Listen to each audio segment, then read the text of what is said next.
여러분 안녕하세요. 외국어로서의 한국어 문법 교육론 시간입니다. 저는 강의를 담당한 서울대학교 언어교육원 안경화입니다. 외국인에게 한국어 문법을 어떻게 가르칠지 그 내용을 살펴보고 또 방법은 어떤 것인지, 그러니까 무엇과 어떻게 문제에 대해서 지금부터 15주 동안 여러분과 함께 문법에 대해서 또 문법 교육에 대해서 알아가도록 하겠습니다.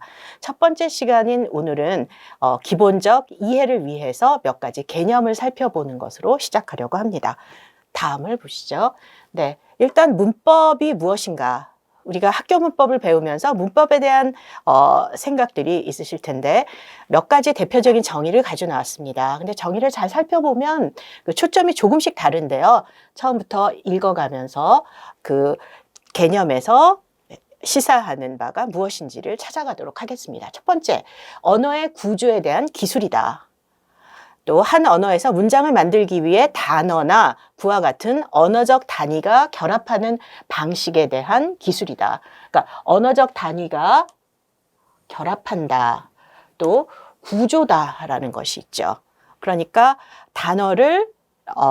단어와 단어를 결합해서, 그러니까 한국어에서는 명사와 조사가 결합하고 또 동사와 동사에서 어감과 어미가 결합해서 또 그것이 다 합해서 이제 문장이 되는 그런 결합 방식에 대한 기술이다라는 거죠. 근데 두 번째 정의를 한번 볼까요?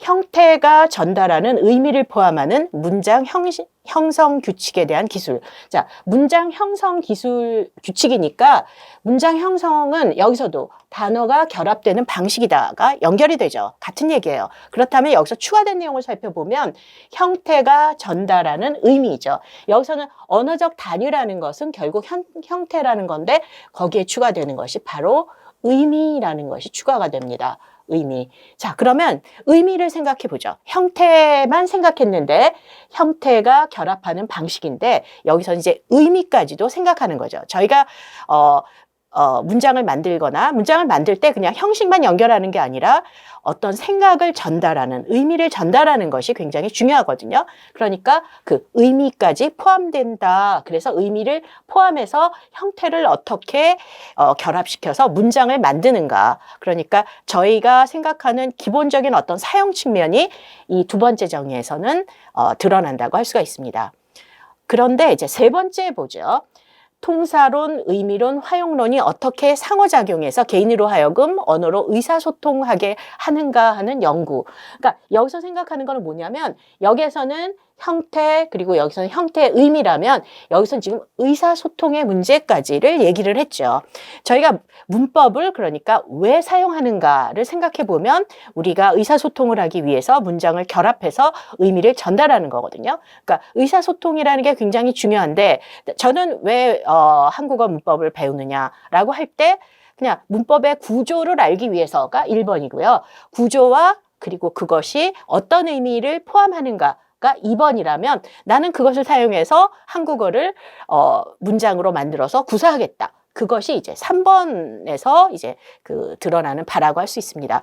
그렇다면 의사소통을 하기 위해서는 당연히 구조를 알아야겠죠. 형태를 알아야 됩니다. 조사도 알아야 되고 어미도 알아야 되고 명사, 동사, 형용사 이런 것들 수많은 어휘들을 알아야 합니다. 거기에 덧붙여서 그것이 어떤 의미가 있는지를 알아야 합니다. 그리고 그 다음에 그것을 어떻게 사용하는지도 알아야 한다는 것. 그러니까 사용을 하는 사용 과정에서 생겨나는 의미까지도 알아야 의사소통을 하도록 문법을 사용할 수 있다라는 그런 생각을 하게 됩니다. 자, 그러면 활용론 부분만 한 가지 말씀을 드리자면 저희 학생들한테 그 배치고사를 보기 위해서 인터뷰하는 게 있습니다. 거기서 이제 쓰는 게 있는데요. 이런 대화를 완성하세요가 있어요. 하나는 뭐였냐면 손님 어서 오세요. 어디 가세요? 라는 거거든요. 그랬더니 학생의 대답은 친구 집에 가요. 였어요. 자, 잘 생각해 보세요. 이것이 손님 어서 오세요. 손님 어디 가세요? 라고 묻는 그 상황은 어딜까요? 전형적으로 택시죠. 택시에서 손님 어디 가세요? 하는데 학생의 대답은 네, 친구 집에 가요 라고 하면 친구 집에 가요라는 것은 형태 구조상 문제가 없고요. 의미도 있어요. 그러니까 문제가 없어요. 그런데 그 맥락에서는 맞지 않습니다. 그러니까 예를 들어서 뭐 서울역에 가요. 공항으로 가요. 공항에 가요. 이렇게 대답을 해야 되는데 친구 집에 가요. 이렇게 대답하는 학생들이 상당히 많거든요. 그러니까 뭐냐면 그 형식도 알고 의미도 아는데 그것을 언제 사용해야 되는지에 대한 그 학생의 그 지식이 부족한 거죠. 자, 그런 것들, 맥락에서 발생하는 의미까지도 다루는 것이 화형론인데 그것까지 해야 의사소통에 성공할 수 있다라는 것이 여기에 담겨 있다고 할 수 있습니다. 자, 그러면 한국어 교육에서 외국 학생들에게 어떤 그 문법을 가르쳐야 하는가? 역시 의사소통을 하도록 해야 되니까 이것을 목적으로 해서 그리고 형태도 가르치고 그 형태가 갖고 있는 의미도 가르치고 어떤 맥락에서 사용하는가 거기까지 가르치게 된다고 생각한다면 3번이 한국어 교육 문법에서 가장 적합한 문법의 개념이 아닐까 생각합니다. 두 번째 보겠습니다. 그래서 이제 조금 더 한 가지 예를 좀 깊이 있게 살펴보겠는데요. 씁니다. 여러분 잘 아시죠? 씁니다. 어떤 거냐면 여기에 있는 것처럼 어미다. 국어 시간에 많이 배웠을 거고요. 네, 씁니다 하고 리을을 제외한 받침 있는 용언에 어간이나 어미에 붙는다. 그러면 만약에 이것이 아닌 받침이 없을 경우는 어떻게 되죠? 네, 받침이 없을 경우는 비읍니다가 되겠죠. 이것에 상대되는 것을 씁니다. 비읍니다가 될 텐데 자, 이거는 뭐냐면 현재 계속되는 동작이나 상태를 그대로 나타내는 종결 어미, 문장을 끝내는 어미. 그래서 이제 이런 것들이 있죠. 저희가 다 알고 있습니다. 뭐 오후에는 약속이 있습니다. 학교 다녀오겠습니다. 잘 먹겠습니다. 씁니다가 있는데 이 씁니다를 어떻게 가르쳐야 되는가? 씁니다는 일단 형태라고 할 수가 있고 이것은 의미라고 할 수가 있는데 그럼 화형적으로 씁니다는 어디서 사용하나요? 네, 맞습니다. 해요, 아요, 어요, 해요와 상대적으로 해요가 좀 더 비격식적인 맥락이라면 씁니다는 네, 격식적인 맥락에서 사용합니다. 예를 들면 뭐 오후에는 약속이 있습니다. 학교 다녀오겠습니다. 잘 먹겠습니다. 이런 식으로 이제 사용하게 되는데요. 자, 이것을 가지고 저희 한국어 문법 교육에서는 어떤 내용을 중심으로 가르칠까 한번 보시겠습니다. 자, 씁니다와 비읍니다를 목표 문법으로 합니다. 그래서 받침이 있을 경우 씁니다. 또 받침이 없을 경우 비읍니다가 되는 거죠. 그리고 이제 화용적인 측면에서 본다면 격식체라는 것을 가르쳐야 합니다. 또 이렇게 가르칠 때 의례적으로 쓰이면서 상당히 좀 단정적이고 객관적인 의미를 지닌다. 뭐 이렇게 얘기할 수 있는데 실제로 어떤 상황에서 쓰냐면 뉴스, 안내방송, 회의나 면접, 발표 같은 공식적인 자리에서 예의를 갖춰야 하는 표현이다. 이런 것을 중심으로 학생들에게 가르치고 싶습니다. 그런데 여러분도 아시겠지만 씁니다도 모르는 학생에게 이거는 격식적인 표현이에요. 의례적으로 쓰세요. 네, 뉴스나 안내방송, 회의나 면접, 발표 때 예의를 갖춰서 말하고 싶을 때 이것을 쓰세요라고 할 수는 없습니다. 씁니다를 모르는 학생들은 이런 단어를 당연히 모르겠죠. 자, 그렇다면 이런 그 가르칠 내용을 염두에 두면서 그러면 어떤 방법으로 여기에 접근해야 되는가? 그림, 시각 자료를 사용합니다. 그러니까 예를 들어서 상황을 제시하는 거죠. 이런 정도는 학생들에게 이미 배웠으니까 이제 오늘의 날씨입니다. 서울은 맑겠습니다. 이렇게 한번 보여주고 이것이 이제 이런 거 봤어요? 학생한테 이거 어디예요? 그러면 TV에서 봤어요. 이런 얘기들이 나오도록 이거 어디예요? TV예요. 뉴스예요. 뭐예요? 뉴스예요. 이렇게 얘기하면서 그래요. 뭐라고 말해요? 같이 읽어요. 오늘의 날씨입니다. 서울은 맑겠습니다. 이렇게 되는 거죠. 자, 이렇게 써요. 자, 또 보겠습니다. 네. 그런데 두 사람은 친구예요. 네. 뭐라고 말해요? 이거 어때요? 괜찮아요. 아였어요. 아까는 씁니다 썼어요.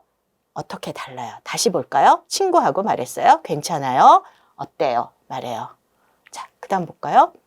이거 뭐예요? 네, 인터뷰. 네, 인터뷰예요. 인터뷰할 때 뭘 쓸까요? 친구처럼 아요, 해요 써요? 아니면 합니다 써요? 학생들이 생각할 거예요. 네, 합니다 쓰세요. 네. 자, 여기 운동교실이에요. 어떻게 써요? 맞아요? 잘해요. 예, 해요 써요. 자, 그러니까 다시 한번 생각해 볼까요?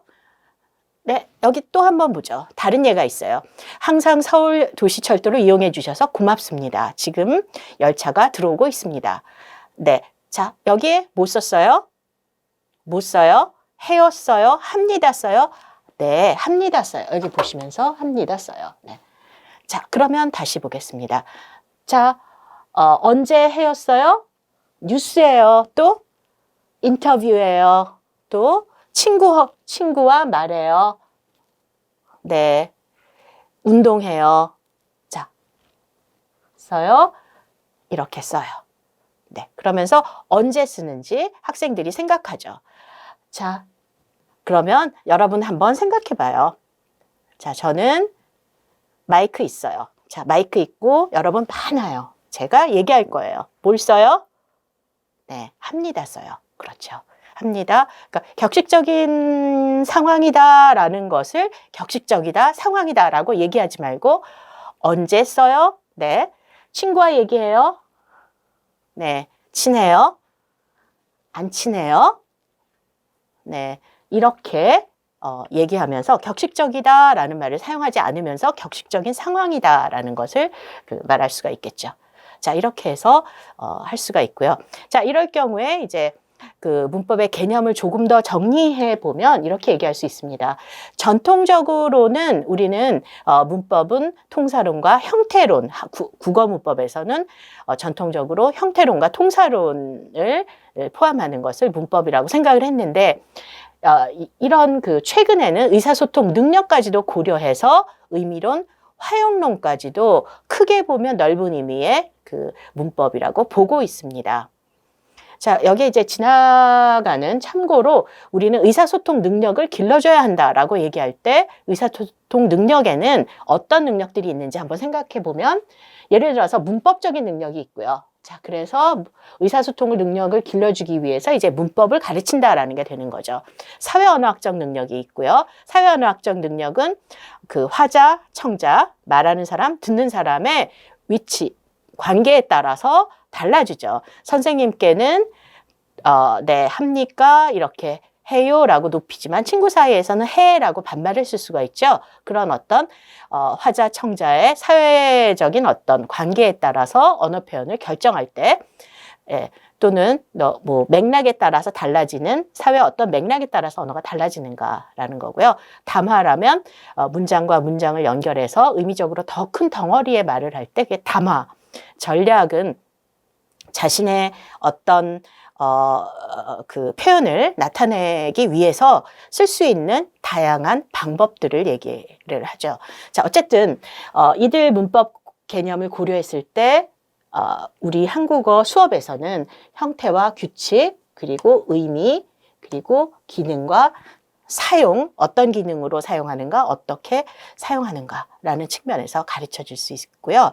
자, 그렇다면 저희가 어떤 그 문법 항목을 생각하면 그 항목에서 사전을 찾아보면 기본적으로 다의적이기 때문에 용법이 한 5개, 어떤 경우는 굉장히 많을 수도 있는데 그렇다면 어떻게 가르칠까? 보통 이렇게 문법 중에서 한 번에 모든 것을 다 가르치는 것이 아니라 보통 한 차시에는 일반적으로 문법 항목의 여러 용법 중에서 한 용법만 가르치는 것이 일반적입니다.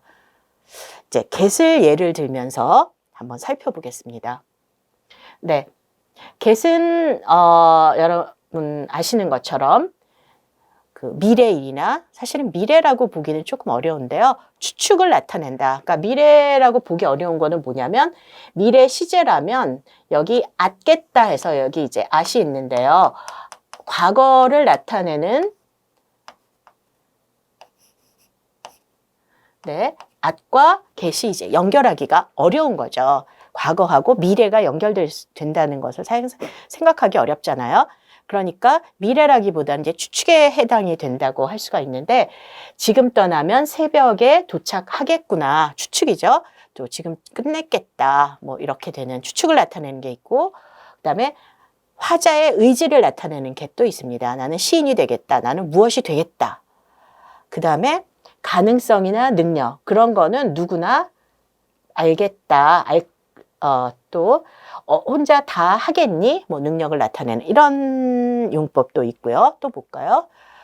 뭐 완곡하게 들어가도 좋겠습니까? 이때 개순 추측은 아니겠죠. 네, 완곡하게 말하는 태도, 또 별사람을 다 보겠다. 뭐 이런 그 헤아리거나 따져보면 그렇게 된다. 이런 뜻의 의미 있는데, 이제 표준국어 대사전에 이렇게 보통 한 5가지 정도가 나오는데, 그러면 한국어 수업에서는 이 5가지 문법을 다 가르쳐야 되는가에 대해서 한번 생각해 보면은요. 네, 보통 가르칠 때는 학생들의 인지적인 부담을 고려해서 그중에 한 가지 용법만 초점적으로 가르치고요. 지금 우리가 가르칠 때는 사용하도록, 의사소통하도록 하는 거죠. 그렇기 때문에 그것을 설명을 하고 그것을 사용해서 말을 하도록 계속 이끌 필요가 있습니다. 그런 것이 이제 국어문법과의 차이라고 할 수 있습니다. 국어문법에서는 학생들이 이미 이런 말 알거든요. 알고 사용하고 있어요. 그러니까 이 get이 무슨 뜻인지 그 용법만 확실하게 학생들에게 체계적으로 제시하면 되지만, 한국어에서는 학생들이 이거를 모르기 때문에 의미와 함께 반드시 사용하도록 의사소통 능력을 길러주는데 초점을 갖고 진행을 한다. 이런 점을 생각해 주셨으면 좋겠습니다. 자, 그러면 한번 볼까요? 이 get. 내일 친구들과 여행 가요. 와, 좋겠어요. 어제 팔을 다쳤어요. 많이 아팠겠어요. 이 get은 뭘까요? 여러 get 중에 화자의 의지는 절대로 아니겠죠. 네, 내가 하겠다 이런 뜻은 아니죠. 네, 그렇다면 이것은 추측의 의미일 텐데, 추측의 의미로 이것을 사용하도록 하기 위해서 이제 어떻게 할 것인가? 우리 그 한국어 교육의 목표라고 하면 한국어 의사소통 능력의 배양이다라고 얘기하는 그런 그 교수법이 바로 의사소통식 접근법이라고 할 수가 있는데, 이런 의사소통식 접근법에서 굉장히 큰 특징은 뭐냐면 문법을 혼자서 가르치는 것이 아니라 기능과 함께, 그래서 실생활에서 어떻게 쓰이는가 하는 그 쓰임과 연계해서 제시하도록 돼 있습니다.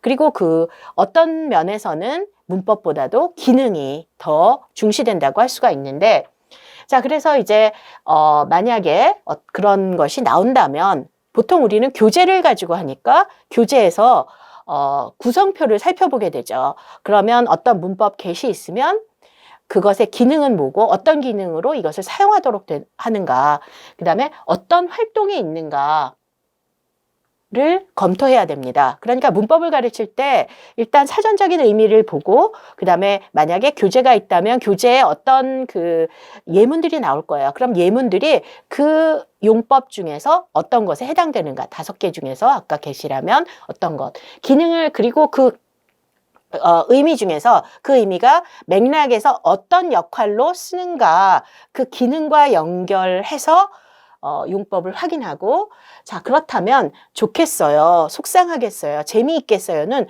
추측이라는 그 의미를 전달하지만, 추측 중에서도 기능과 연계한다면 아, 좋겠다, 아, 속상하겠다, 재미있겠다, 어떤 공감을 표현하는 그런 기능과 연계될 수 있음을 알 수 있습니다. 자, 그래서 그럴 때는 그 형용사와 결합하도록 해서 그 부분들을 집중적으로 이제 하게 되는데요. 교재에 보면은 거의 뒷부분에 혹은 앞에 구성표에 기능이 있으니까 기능을 보면 공감 표현하기예요. 그러면 그리고 활동을 보면 다른 사람의 계획이나 경험을 듣고 그 느낌을 말하는 과정에서 이제 공감하는 거죠. 내일 친구들과 여행 가요. 와, 좋겠어요. 어제 팔을 많이 다쳤어요. 많이 아팠겠어요. 이렇게 되는 거죠. 네. 이런 정보를 주고, 그 다음에 이제 또 중요한 것 중에 하나는 학생들은 get을 형태적으로 어떻게 연결 짓는가 하는 부분입니다. 그러니까 아까는 의미의 부분이었다면 이제 연결 짓는가인데, 연결 지을 때 이 get은 어간 뒤에 붙는 거죠. 그런데 이제 이 get은 받침이 있으나 없으나 똑같이 그냥 붙는 거예요. 읽겠다, 오겠다. 근데 어떤 경우에는 받침이 있을 때 아까 씁니다나 비읍니다 같은 경우는 받침이 있으면 먹습니다가 되죠. 받침이 없으면 사다는 삽니다가 되죠. 그러니까 받침이 있느냐 없느냐에 따라서 이것이 어떻게 결합되는가 그 결합 정보, 즉 형태 정보를 주게 됩니다. 형태 정보라는 거는 그러니까 이것을 기준으로 보면 형태 정보고요. 그 형태가 결합된다라고 보면 받침이 있을 때 없을 때 이런 환경에서 어떻게 그 결합하는 모습을 보이는가라면 결합 정보라고 할 수가 있죠. 자, 그래서 그런데 이제 get은 다행히도 복잡하지 않고요. 받침 유무와 관계없이 그냥 붙이면 되는 아주 편한 것입니다. 그럼에도 불구하고 예전에 이제 좋겠다, 뭐 비싸겠다, 뭐 이런 바쁘겠다, 아프겠다, 피곤하겠다 이런 그 형용사와 연결된 것만 집중적으로 가르치지 않았던 그런 경우에는 학생들이 수많은 오류를 만들거나 잘 사용하지 못했거든요. 네, 그래서 이렇게 그 기능하고 연결하면서 공감을 표현하는 그런 맥락에서 한번 사용해봐라. 어제 어제 늦게까지 공부했어요. 피곤하겠어요. 이렇게 가는 거죠. 이것이 자연스럽게 나오도록. 네, 그렇게 하면 좋겠습니다. 자, 그 다음에 이제 또 한 가지 학생들에게 해야 될 거는 뭐냐면 학생들에게 이렇게 사용해라를 얘기해 주는 것도 있고요.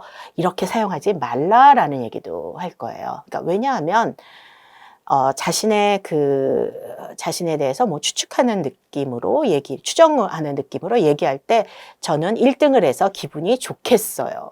라든지 저는 일이 많아서 힘들겠어요. 이런 말을 쓰면 완전 이제 오류가 되죠. 이렇게는 안 쓰잖아요. 그러니까 언제 이 get을 사용하면 안 되는지에 대해서 얘기를 하게 됩니다. 그래서 그것을 뭐라 그러냐면 우리는 제약이라고 합니다. 그 문법이 어떤 경우에 안 쓰는가, 어떤 경우에 어떻게 써야 하고 어떻게 쓰면 안 되는가 그 제약에 대해서 얘기를 할 때 보통은 이제 get의 경우는 추측의 get은 1인칭과 사용하지 않는다. 그런 제약이 있으니까 이런 것을 중심으로 학생들에게 이제 제시를 하는 거죠. 저는 요즘 일이 많아서 힘들겠어요. 라든가 1등을 해서 기분이 좋겠어요. 뭐 이런 것들에 대해서 얘기합니다. 근데 자신의 일인 경우 주어가 1인칭인데도 추측의 뜻으로 사용되는 경우가 있습니다. 자, 그래서 그게 이제 굉장히 어려워지는 거죠. 그러니까 한국어 선생님들이 할 일은 그런 어떻게 쓰이는가, 어떻게 쓰이지 않는가, 또 예외적으로 쓰여서는 안 되는 맥락에서도 쓰일 수 있는가를 또 보게 되죠. 예를 들어서 상황에 대한 추측일 경우는 쓸 수 있다. 이런 것은 이렇게 하다가는 늦겠어요. 저 사람처럼 운동하면 날씬해지겠어요. 부럽네요. 저도 이렇게 되고 싶은데요. 자, 늦겠어요. 날씬해지겠어요. 이런 것처럼 1인칭에는 사용할 수가 없는데 상황에 대한 추측이 된다 그러면 제약이 풀린다. 이런 정도는 이제 알아둬야 되는데 선생님들께 말씀드리는 거는 학생들의 인지적 부담을 생각해야 됩니다. get 자체도 이제 추측이다. 이것도 머리에 입력하는 게 쉽지 않아요. 그런데 1인칭 안 써요. 하나 더 있어요. 거기에다가 그런데 또 쓸 수도 있어요. 라고 얘기하면 선생님 이 되거든요. 그러니까 이런 경우라면 선생님께서 적극적으로 학생들에게 예외가 또 풀려요 라고 예외적으로 이런 것이 가능해요 라고 하지 않고 이것은 선생님이 알고 있다가 학생이 그렇게 쓰면 이거는 예외적으로 이렇다라고 추가적으로 주는 정보지 이거 자체가 수업에서 반드시 필수적으로 다뤄야 할 목록으로 가면 안 된다라는 점을 말씀드리겠습니다. 자, 그 다음에 이제 더 어려운 점이 뭐냐면요. 학생들은 비슷한 것을 가지고 선생님 지난번에 을 것 같다 배웠는데요. 또 get하고 어떻게 달라요? 라고 묻는다든지 유사문법이 선수 학습되었을 경우 질문을 하는 경우가 많습니다. 그럴 때 학생들은 뭐라고 하냐면 선생님 짧게 얘기해 주세요. get하고 을 것 같다의 차이 같은 것을 을 것 같다 혹은 을 것이다 뭐 이런 것의 차이를 얘기를 하라 그러면 그거야말로 이제 논문 한 편감인데 학생들은 그것을 굉장히 쉽게 얘기를 해달라고 얘기를 하잖아요. 그럴 때 뭐 이런 식의 얘기가 가능합니다. 어떤 일이나 상황에 대한 이제 추측을 나타낸다라는 점은 같은데요.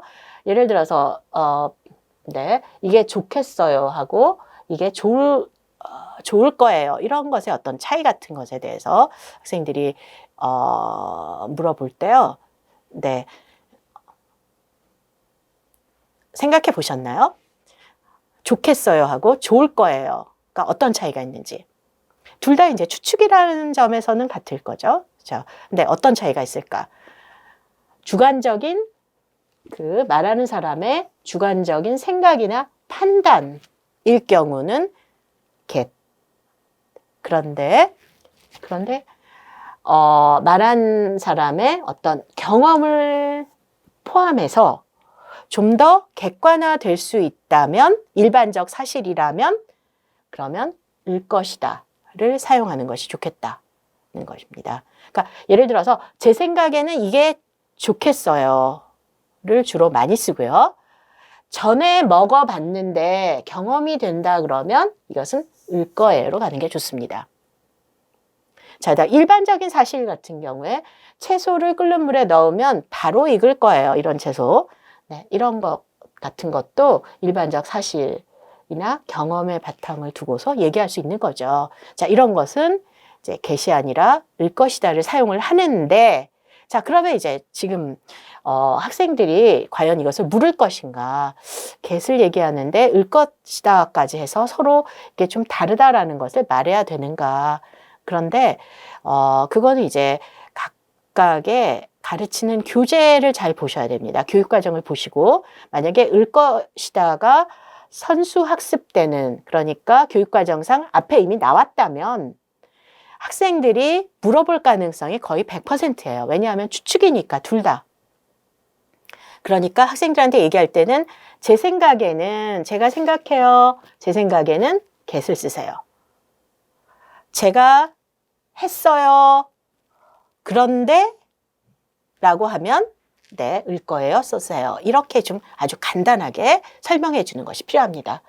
자, 그 다음에 이제 추가적으로 하나만 더 말씀을 드리자면 을 것이다에 대해서 get에 대해서 그런데 이제 뭐 결혼해서 좋겠어요 같은 경우 결혼해서 좋을 거예요. 그러니까 좀 어떻게 결혼해서 좋겠어요. 도 쓸 수 있고 결혼해서 좋을 거예요도 둘 다 쓸 수 있죠. 자, 그럴 때 어떤 차이가 있는가?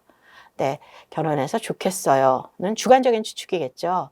거기에 비해서 결혼해서 좋을 거예요. 아, 결혼하니까 이런 점, 일반적인 사실에 근거해서 혹은 경험적으로 네, 이런 얘기를 할 수가 있겠다. 그러니까 같이 두 개 항상 어떨 때는 get만 쓰고 어떨 때는 을 것이다만 쓰는 것이 될 텐데 동일한 약간 다른 상황에서 get도 되고 좋겠어요도 좋을 거예도 둘 다 사용할 수 있다는 거죠. 그럴 때는 의미가 이렇게 다를 수 있다. 이런 것을 좀 생각하시면서 하는데요. 학생들에게 이것을 가르치는 것은 하지 마십시오. 그러지 않아도 머리가 복잡해서 인지적 부담이 상당히 높아진 상태에서 여기까지 가면 너무 어렵고요. 이것도 상당히 간략하게 그렇게 해주는 것이 좋겠습니다. 다음으로 보겠습니다. 이제 문법의 개념에 대해서 생각해 봤어요. 지금까지는. 그러니까 문법의 개념을, 그러니까 형태가 결합하는 거, 의미와 함께 어떤 의미를 갖는가까지 갔고요. 그것이 어떻게 사용되는가, 맥락의 문제까지도 생각했습니다.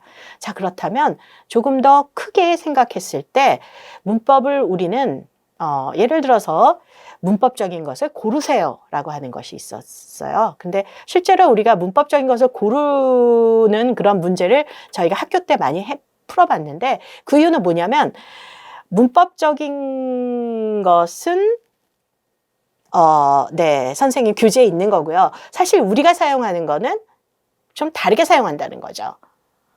대표적인 거 그런 거 있잖아요. 바라다 같은 경우에 아요가 되면은 바라요가 되죠. 네, 바라다. 네, 사다, 사요처럼 바라요가 돼야 되는데 아무도 바라요라고 말하지 않죠. 바래요가 되는데, 그러니까 맞다라고 일반적으로 들었던 것과 실제로 우리가 사용하는 것은 다를 수 있어요. 자, 그러면 우리는 어떤 것을 가르쳐야 되는가? 자, 규범문법과 기술문법의 문제인데, 규범문법은 우리가 일상생활에 꼭 필요한 규칙을 정하고 그것을 따르도록. 그러면 안 따르면 어떻게 돼요? 틀렸어요 라고 얘기하는 게 그 규범문법이죠.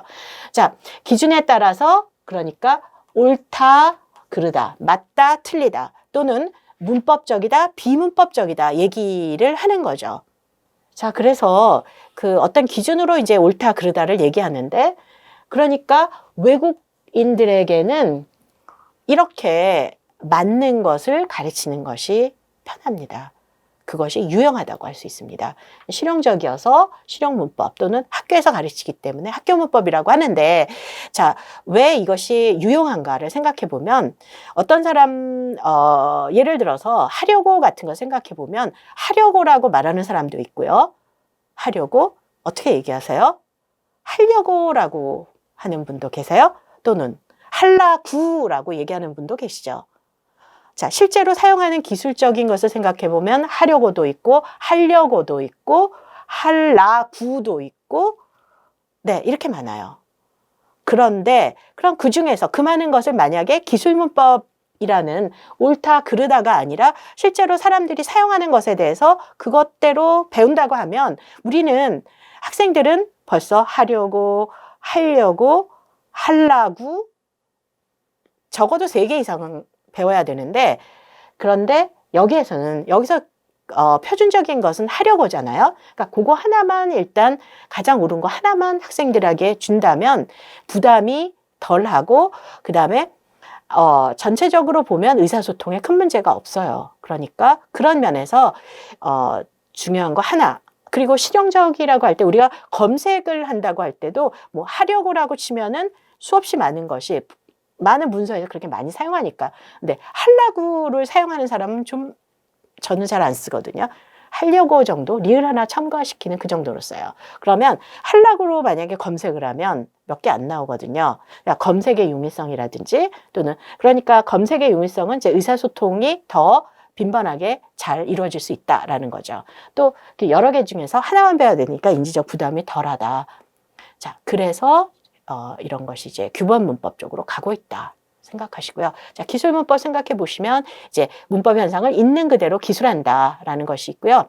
실현된 문장을 한정된 규칙으로 명시적으로 밝히고 이제 언어 구조를 분석한다. 이건 뭐 그 학교 문법에서도 거의 비슷한데요.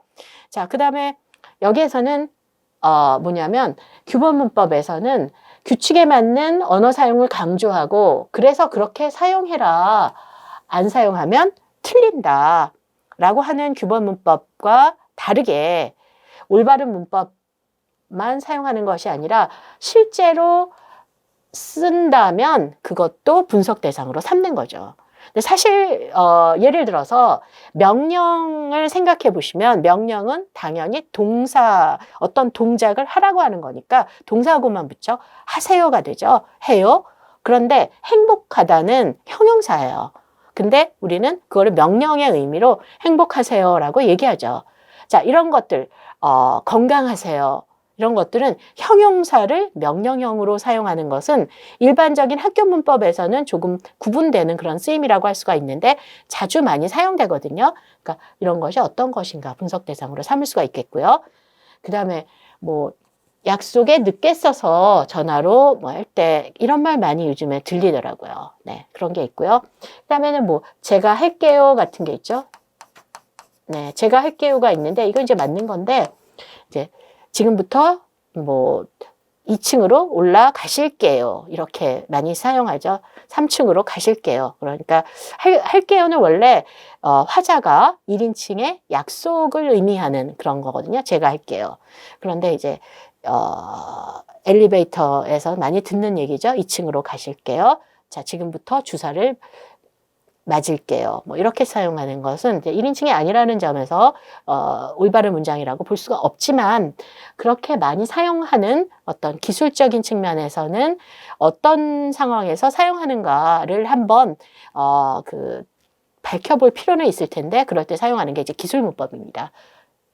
자, 그러면 학생들에게 어떤 것을 가르쳐야 되는가? 기본적으로는 규범 문법을 가르쳐야 된다. 거기까지는 이제 여러분들이 동의하실 것 같은데, 근데 여기서 한 가지 더 생각해 봐야 될 거는 뭐냐면, 학교에서 이제 이렇게 하는 게 맞다라는 것을 열심히 가르쳤는데 밖에 나가니까 선생님, 잠깐 선생님한테 배웠는데 밖에 나가니까 친구들은 그렇게 사용 안 해요. 바라요라고 배웠는데 바래요라고만 써요. 네, 이런 것이 있을 수 있습니다. 자, 그러면 이걸 어떻게 할까요? 네. 그래서 이렇게 굉장히 어떤 것들은 모국어 화자가 보통 규범적인 문법 틀에서는 조금 벗어났지만 많이 사용한다면 학생들에게 정보를 줄 필요는 있습니다. 그러니까 정보를 주면서 이렇게 사용하는데 실제로는 이게 맞아요 라고 하면 학생들이 규범적으로 사용을 하면서 가끔 그런 것들이 나오면 예를 들어서 이것을 하세요 할 때 고라고 열심히 배웠는데 밖으로 나가 보니까 전부 학생들이 하구라고 말을 하거든요. 이렇게 하구. 그럴 때 그런 것이 있다 정도를 학생들에게 인지시키면 되고 적극적으로 연습시켜서 표현하도록 할 필요는 없습니다. 그러니까 이해 차원으로 다루자. 거기까지 말씀을 드리겠습니다. 자, 그다음에 이제 문어 문법과 구어 문법이 있을 수 있습니다. 근데 우리의 그 한국어는 문어로도 사용하고 글로도 사용하고 말로도 사용하니까 둘 다 가르치는 것이 필요하다. 그것을 이제 생각하시면서 문어 텍스트하고 구어 텍스트에서 사용 빈도에 근거해서 그 차이를 반영해서 문어적인 속성이 있는 것은 문어로, 구어적인 속성이 있는 것은 구어 문법에서 이제 다루자라는 거고요. 구어 문법, 문어는 일단 우리가 한국어 문법 그러면 기본적으로 문어 문법이고요. 구어 문법은 거기에다가 그러니까 우리가 말을 할 때 굉장히 생략을 많이 하죠. 또 변동, 의문원적인 특성이 있을 거고요. 그 다음에 구어적인 조사, 한테라든가 너랑 나랑 할 때 랑, 이랑 같은 것, 그 구어적인 조사죠. 연결어미가 있을 거고 또 보충어 같은 중간에 이제 이런 말들을 중간에 넣게 되죠. 이런 것이 이제 구어 문법의 특징이고요. 비유적 표현이나 반복적 표현. 그러니까 말을 하다가 비유적 표현으로 사용할 수도 있고 근데 보통은 우리가 그 비유적 표현으로는 잘 사용을 안 하게 되는데요. 또 반복적 표현 같은 경우는 하다가 상대방이 듣는 사람이 잘 이해를 못한다라고 하면 다시 한번 그거를 반복해 주죠. 자, 그런 것이 있는데 그런 의미적인 특징이 있고요. 응집장치. 이거는 이제 문장을 연결할 때 연결되는 과정에서 어떤 특징이 있는가 잠시 후에 보도록 하겠습니다. 자, 그러면 이제 하나하나 수를 세어보세요. 세보세요. 약간 축약되거나 또는 좀 줄임말을 많이 사용하는 것이 이제 구어적인 특징이다라고 할 수가 있고요. 두 번째, 너에게 묻는다. 너한테 묻는다. 한테가 구어적인 특징을 갖는 그런 조사하고요. 그 불필요한 말들을 이제 집어넣는 게 요요, 제가요, 어제요, 그런데요, 이러면서 요요요 이런 것들이 보충어라면 네 번째, 좋다. 와, 진짜 좋다. 좋아. 이렇게. 보통 보면은 곱하기 해서 3번 쓰는 그런 것들이 있잖아요. 이런 것들이 이제 구어적인 특징인데 그거를 저희가 글로 써놓으면 상당히 이상하죠. 구별되는 특징이라고 할 수가 있습니다. 구어 문법에서 이런 것들이 다뤄지고요. 그다음에 이제 반복되는 건데 반복을 조금 더 다르게 하는 게 있죠. 이곳에 환경오염이 심각합니다. 이 지역에 환경오염 해서 의미를 바꿔서 다시 쓰는데 이런 것들이 문장과 문장을 연결해 준다 해서 응결장치, cohesive device라는 얘기를 하는데요. 이런 cohesion의 문제인데요. 문장과 문장이 이 문장과 이 문장이 뒤에 연결됐다라는 것을 느끼는 것은 이것이 유사한 표현으로 반복되기 때문이죠. 이곳, 이 지역. 그다음에 심각하다가 얼마나 심각한지.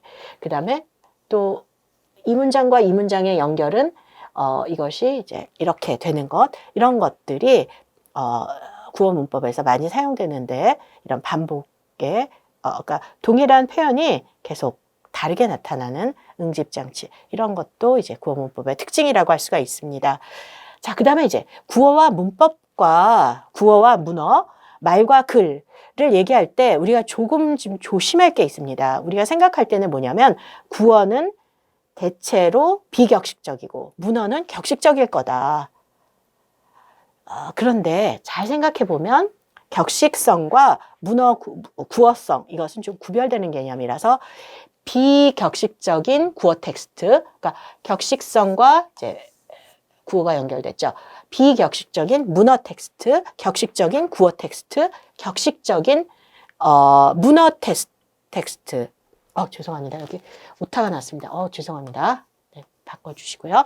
문어 텍스트가 있으면 자 여기에서 비격식적인 구어 텍스트를 생각해 보면 뭐 이런 말이 나오죠. 격식적인 문어 텍스트를 보면 네, 굉장히 뭐 논문이라든지 뭐 이런 것들이 격식적으로 되겠죠. 그러면 이 격식성을 생각해 봤을 때 이제 되는데 격식성을 생각해 보면 비격식적인 문어 텍스트보다 격식적인 구어 텍스트가 상당히 더 딱딱하다. 이거를 좀 생각해 주셔야 됩니다. 그러니까 예를 들어서 비격식적인 문어 텍스트는 우리 그 문자 보내는 걸 생각해 보시면 형태는 문자 형태죠. 음성 형태가 아니라 여기서 이제 음성 형태고요. 문자 형태인데 상당히 비격식적이죠. 문자라든지 이메일 비격식적인 거기에 비해서 격식적인 구어 텍스트 보면 훨씬 더 딱딱한 것이 된다. 그래서 어떻게 보면 비격식적인 문어 텍스트와 격식적인 구어 텍스트를 비교해 보면 발표문 같은 격식적인 구어 텍스트는 어떤 발표를 할 때 그것을 일단 그 원고를 작성을 해서 배부하는 경우가 있죠. 네, 그것이 더 문어체적인 특성을 반영한다. 이런 점도 한 가지 참고로 해주셨으면 좋겠습니다. 자, 다음으로 네, 문법에 대해서 확장을 할 때 어휘문법, 문장문법, 담화문법을 얘기를 하는데요. 그냥 이것은 그냥 저희가 일반적으로 많이 사용하지는 않고요. 문법을 얘기할 때는 어휘 단위나 문장 단위, 담화 단위까지 다 생각하라. 그렇게 얘기하고 있습니다. 전통적으로는 이제 문장 문법이 핵심이 되는데요. 어휘 문법을 강조하는 사람도 있고 담화 문법까지 확대해서 한국어 문법에서 다뤄야 된다. 이렇게 얘기하는 것이 있으니까 생각해 보시면 이제 문장 문법은 이미 나왔으니까 넘어가고요. 어휘 문법 생각해 보면 어휘 문법은 언어에서 그러니까 하나하나 개별적인 것이 아니라 이렇게 늘 같이 다니는 거. 그러니까 예를 들어서 여기서 관형사형 어미라고 할 수가 있는데요. 은체를 생각해 보면 우리 관형사형 어미는 을도 있고, 네, 을도 있고, 은도 있고, 뭐 는도 있고 이렇잖아요. 그런데 여기서는 반드시 은체, 한체만 쓴다는 거죠. 할체도 아니에요. 는한이라든지 은는 반면에는 조금 다양하게 쓰는데 이런 것들을 생각해 보면 늘 이것만 쓰니까 그렇게 하나로 어휘로 가르치는 것이 좋겠다. 그런 생각입니다. 한 덩어리로 가르치자. 그러니까 만약에 국어 문법이라면 체는 체대로 또 은은 은대로 두 개로 나눠서 가르치지만 한국어 문법에서는 체 같은 것은 늘 은과만 결합하고 는, 을 이런 어떤 계열적인 관계가 없다라는 것을 생각하면서 네, 이것은 하나로만 가르칩니다. 자, 그 다음에 두 번째도 보겠습니다. 용언류 같은 것이 있는데요. 이게 을게 뻔하다. 이거 보시면 이거는 이제 개니까 일 것이 뻔하다인데 이것도 항상 우리는 이렇게 많이 쓰니까 아예 이렇게 주고 그것과 이제 연결해서 을과 쓰거든요. 아까도 관형사형 어미에서 을은 은는인데 는게 뻔하다라든지 은게 뻔하다 안 쓰거든요. 그런 것을 한 덩어리로 하자. 그래서 하나의 어휘처럼 가르치자. 그런 것이 이제 어휘문법이라고 한다면 자, 네, 뒤로 나가겠습니다. 자, 그 다음에 이제 담화문법 그냥 담화는 유의미하게 통일되어 있는 어떤 그 언어의 확장체다, 확장 연결체다. 그러니까 문장들이 모여서 유의미하고 통일되어 있게 그 하나로 인식되는 담화라고 할 때 그중에서 이제 보통 응결장치를 많이 얘기하는데 응결장치라는 거는 뭐냐면 문장과 문장이 이어짐을 느끼게 생각되는 여러 가지 문법적인 장치라고 할 수가 있습니다.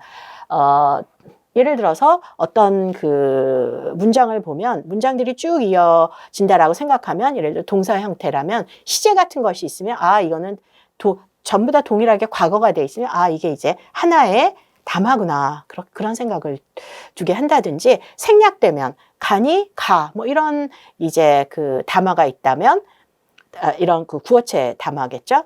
가니 가. 그러면 이제 주어가 그 생략이 돼 있죠. 그러니까 동일한 주어 너 가니? 나 가. 그러니까 좀 동일하다고 볼 수 없나요? 가리키는 말이 이제 동일할 수가 있는데 이런 경우라면 이제 은결장치라는 말을 쓰고요. 자, 재미있는 은결장치 중에 하나의 예가 뭐냐면 이전에 저희가 이제 서울에 대해서 얘기할 때 과거와 현재가 공존하는 도시라는 얘기를 많이 썼는데 그 서울에 대해서 설명하는 서울대 그 홈페이지에 있었던 것에서 서울 한국어하고 영어를 이렇게 비교해 보면 한국어는 반복할 때 그냥 계속 서울 그다음에 수도 서울 그다음에 뭐 우리가 사는 도시 서울 그리고 전통과 현재가 공존하는 서울 뭐 이런 식이 되는데 이쪽에서는 완전히 다른 표현으로 다양하게 표현을 하고 있거든요. 자, 이런 것들이 조금 특징적인데 이런 연결성을 보여주는 은결장치가 한국어와 영어가 좀 다를 수 있는 그런 부분으로 그냥 예를 하나 들었습니다.